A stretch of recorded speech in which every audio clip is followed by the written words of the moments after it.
if you take the human design chart and put it in a blender, which is what I'm trying to say with this graphic, if you take the chart and you put it in a blender and you word it up and you started to look at the relationship between all the little parts of the chart, the gates, the channels, the types, the centers, if you looked at all of these things, you would be able to distill all of those parts into 9 core areas of focus or 9 core archetypes.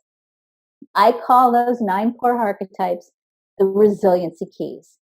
The resiliency keys are rooted in human design and also rooted in concepts from human development. In other words, children, as they grow up, become healthy adults if they learn how to express the highest aspect of these 9 core archetypes.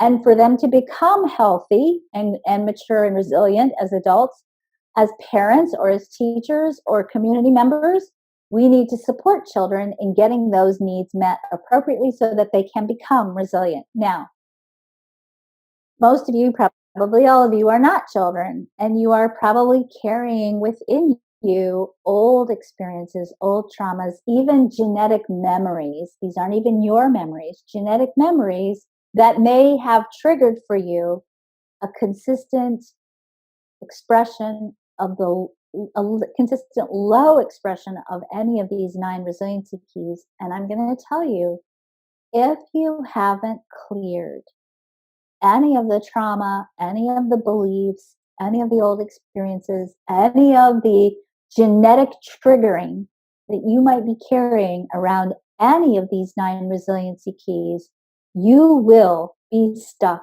in spiral dynamics.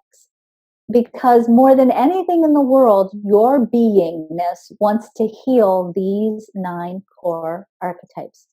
These 9 core archetypes are literally the key for you to unlock the full potential of your human story, your human design chart. And when you elevate the expression of these 9 keys, it's literally like opening the door to having a much higher degree of freedom and choice over how you're going to express yourself and your potential in the world.